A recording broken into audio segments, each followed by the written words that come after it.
Allez, Boker Tov. Veille de Shabbat. Mais pas n'importe quel Shabbat. Aujourd'hui, donc, le 8 du mois de Adar, Chet Adar. Le 15 mars, c'est ça? Et donc, Bezrat Hashem, on a un grand Shabbat. Le Shabbat Zachor. Ce Shabbat, aujourd'hui, le Shabbat qui précède la fête de Purim. Et le Shabbat Zachor. C'est quoi le Shabbat Zachor? Ça veut dire rappelle-toi. Rappelle-toi. On a une mitzvah particulière ce Shabbat.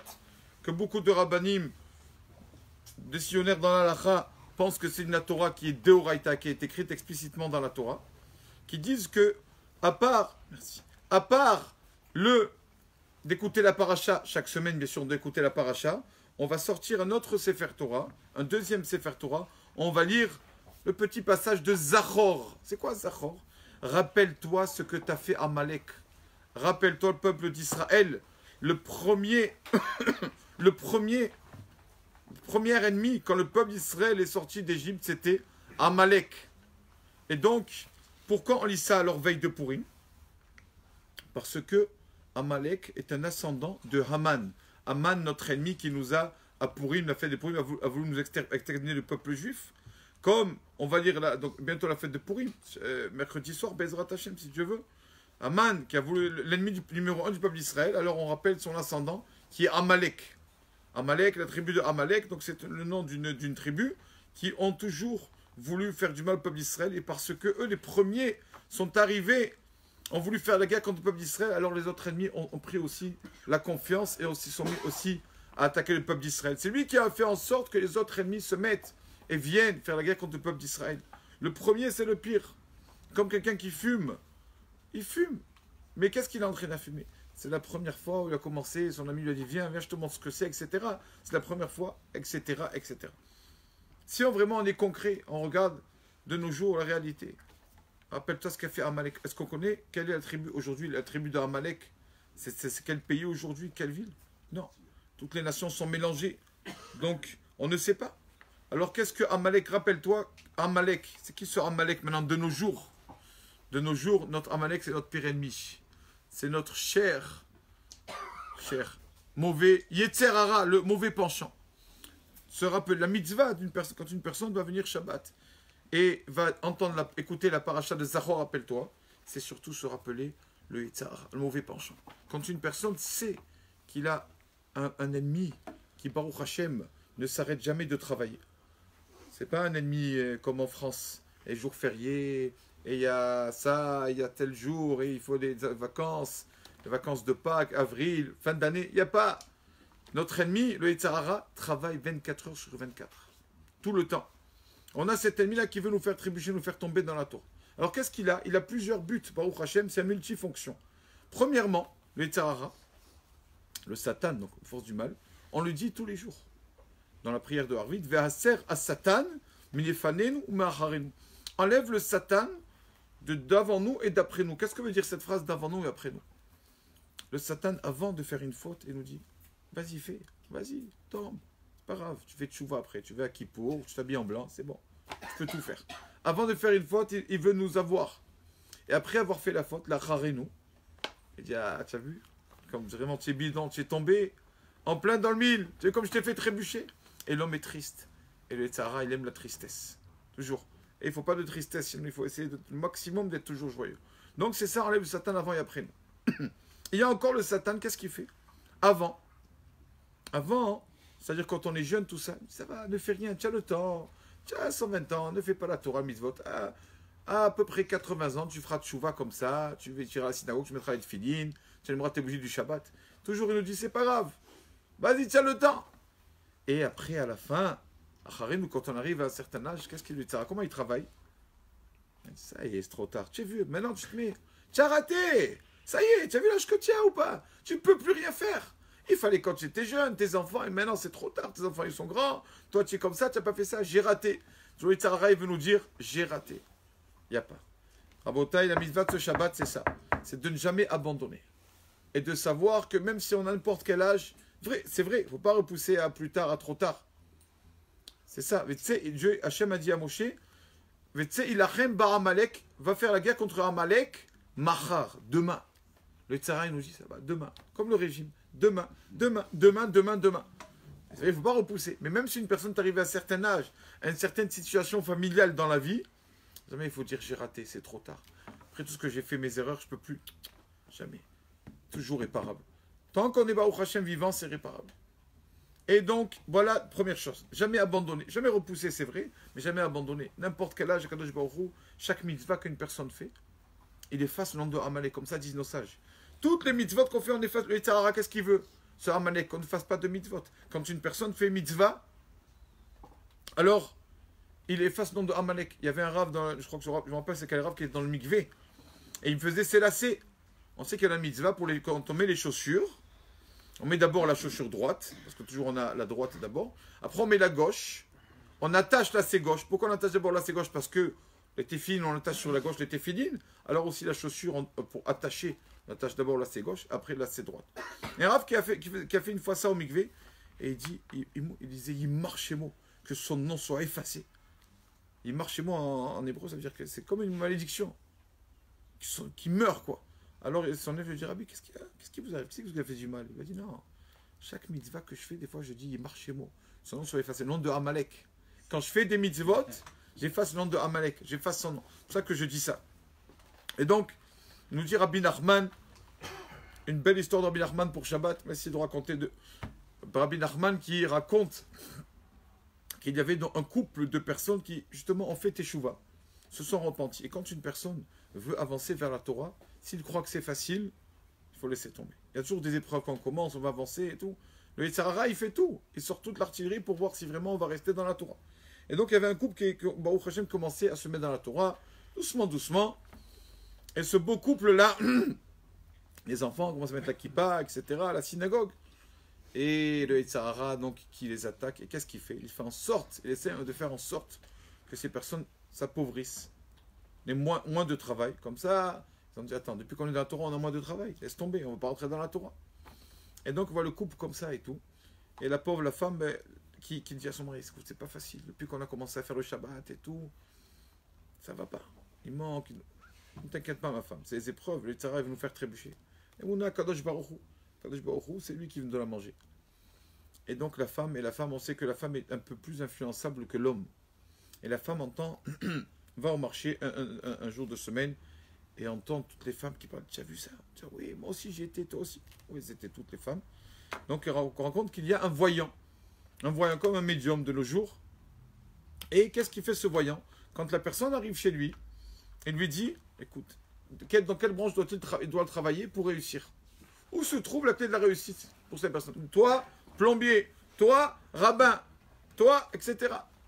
Et donc, ça marche. Et donc, la femme qui dit au mari, écoute, il faut que tu ailles. Va le voir.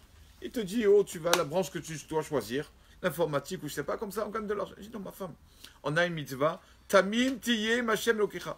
Un verset dans la Torah, soit Tamim avec Kadosh Baruch Hu, laisse-le gérer à Kadosh Baruch Hu. Arrête de chercher de voir le futur. Laisse-le gérer. Va, c'est lui qui guide tes pas. Et la femme, on sait que quand la femme, elle veut quelque chose, Baruch Hashem, donc elle continue une fois, deux fois, vas-y mon mari, s'il te plaît, vas-y. À la fin, tellement qu'elle a bien saoulé comme il faut, ça va, c'est bon, j'y vais.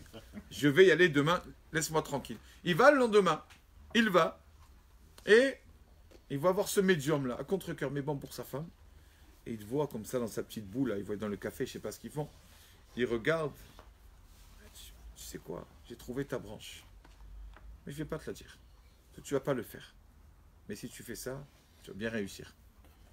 Il dit, non, dites-moi, non, je te vois, tu es dans la Torah, tu as une kippa, c'est pas pour toi. Non, dites-moi. Il lui a dit, mais si tu fais ça, tu cartonnes. Il lui a dit quoi?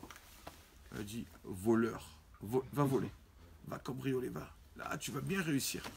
Et donc, j'ai entendu sa femme, j'ai dit, ma femme, c'est ce qu'il m'a dit ton médium là. En plus, j'ai payé pour qu'il me dise ça. Et donc, la femme qui dit, écoute, peut-être c'est, vous savez, le Yitzhara, il trouve toujours des choses. Peut-être c'est la volonté de Dieu, la volonté d'Hachem. C'est comme ça. Hachem, il a voulu que tu sois. Il dit, arrête de me trouver des portes de sortie. Non, va. Et la femme, jusqu'à quelques jours, tu sais quoi? Va voler, va. Et tu marques ce que tu as volé exactement, tu fais le compte. Quand Hachem va t'envoyer la richesse, après tu rendras. Mais emprunte, ça va. Tu peux emprunter pour voler. Comme ça, sa femme qui lui dit.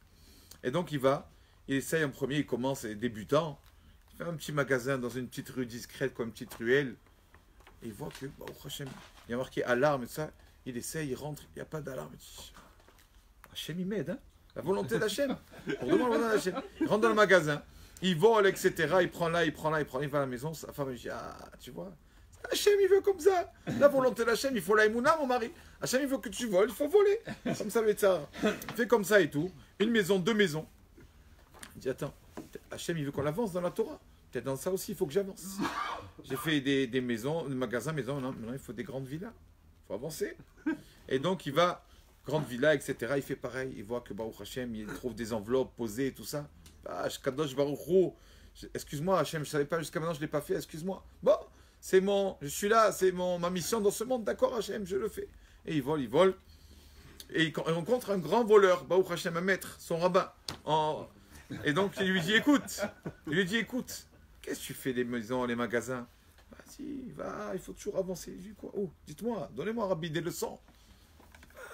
Palais du roi, il faut y aller. Vas-y. Et donc, il va au palais du roi et voit que Baruch Hachem, le garde du corps du roi juste n'est pas là. Un qui s'est endormi, il voit Baruch Hachem, la couronne du roi, etc. Baruch Hachem, il vole tout, il rentre tout content à la maison. Et donc, bien sûr, on entend dans toute la ville le roi, on a volé la couronne du roi, on a volé des richesses du roi, etc. Et le roi qui donne un avis, qui marque et qui fait savoir dans la ville un communiqué du roi. J'aimerais bien qu'on me rende mes affaires. La personne qui a volé, qui me rendra ma couronne, tout ça, je ne le punirai pas. Mais au moins qu'il me rende mes affaires. Et donc, il va rendre les affaires. Et le roi lui dit, bon, tu as été honnête, d'accord, je te fais rien, mais les gardes du corps nous le prennent de force. Non. Le roi ne te fait rien, nous on ne peut pas te laisser comme ça. Tu as volé la couronne du roi, tu as volé les trésors du roi. Et donc on décide de le pendre. Quand on arrive, on le met sur la place de la ville pour le pendre. Arrive un monsieur en courant. C'est qui? Avant de le pendre, c'est le voyant, le médium, avec des chaussures un peu déchirées. Il me dit, qu'est-ce qu'il y a? Tu te rappelles de moi? Le voyant dit, oui. Tu vois mes chaussures déchirées? C'est moi. J'ai tellement marché, couru, tout ça, j'ai fait tellement d'efforts pour te faire arriver ici. Voilà, j'ai tout fait pour te faire arriver ici, c'est pour ça que mes chaussures sont déchirées. Et dit Rabbi Nachman, le Yitzhara, il est comme ça. Vas-y là, prends ça, tu rendras après. Fais ça, c'est pas grave, ne fais pas ce Shabbat. Ça, allez, ça va, la prière aujourd'hui saute là, tu feras demain, etc. Et le fait avancer. Après, il lui dit, enlève ça. Après, ne fais plus ça. Après, diminue ta prière. À chaque fois, il nous fait diminuer pour qu'il ne reste rien. Et après 120 ans, quand on va se faire pendre. Rasvé Shalom. Mais quand on devra rendre des comptes, il va venir, il va dire, c'est moi qui t'ai entraîné à tout ça. Le Yitzhara, il est là toute la journée. Tout le temps, 24 heures sur 24. Baruch Hashem, toujours. Il y a des moments, il est plus là. On sait dans le couple, vendredi après-midi, on sait qu'il travaille, il fait des heures supplémentaires. Vraiment, il met toutes ses forces pour qu'on s'énerve dans la maison, qui n'est pas mon Shabbat. Et tout le temps. Je finis une deuxième histoire pour le Shabbat, pour les tables, comme ça, il y aura deux histoires pour la table de Shabbat. Avec, dans l'Yeshiva de Vologine, il y avait là-bas un certain élève, Yeshiva très connu, certain élève qui s'appelait Yosef, qui habitait très loin. Et donc on lui envoie un télégramme, on dit, écoute, ton papa est décédé, depuis que ton papa est décédé, tu as moins besoin d'argent. Il faut que tu viennes travailler, arrête la Yeshiva. Et le Rav de la Yeshiva, Rabbi Chaim de Vologine, il dit, c'est le Yitzhara. Celui-là, c'est un bon garçon. Il étudie, ça va être un grand. Il va illuminer le peuple d'Israël dans la Torah. Qu'est-ce qu'il a fait? Il a envoyé de l'argent là-bas à la maman. Comme ça, ils sont tranquilles. Il n'a même pas dit au fils qu'il a reçu un télégramme. Il a gardé le télégramme, le Rav. On lui envoie un télégramme. Ta maman est décédée. On a fait l'enterrement. Il faut que tu viennes. Il faut que tu viennes t'occuper d'héritage, etc. Il y a une petite maison. Et le Rav, il dit ça, le Yitzhara. À quoi ça sert? Ça y est. Sa maman, ils l'ont déjà enterré. Je ne lui dis pas. L'enfant est en train d'étudier, c'est un jeune enfant. De toute façon, il va chez lui une fois tous les 6 mois. Je ne lui dis pas. Et donc, comme ça, garde le télégramme et tout. Et bon, le Rav le dit, reste, après arrive Pessah, reste chez moi Pessah. Le Rav qui fait tout ça, Vechaim de Vologine, pour qu'il ne rentre pas à la maison. Et donc, cet enfant grandit, etc., etc. Et quand on arrive la veille de son mariage, et avant de se marier, pardon, déjà tous les donateurs de la ville voulaient mériter d'avoir cet enfant comme beau-fils. C'était un tzaddik. C'est devenu un grand Rabbi Yosef de Klos, qu'on appelait le Eilouï, le génie Rabbi Yosef. Et donc, le jour de son mariage, le Rav avant la Choupa arrive. Et avant qu'on commence la Choupa, le Rav dit, au lieu de faire un discours, Je vais vous montrer deux choses. Qu'est-ce que le Rav sort? Les deux télégrammes. Le Ratan qui voit ça. Il ne comprend pas. Et le Rav a dit voilà.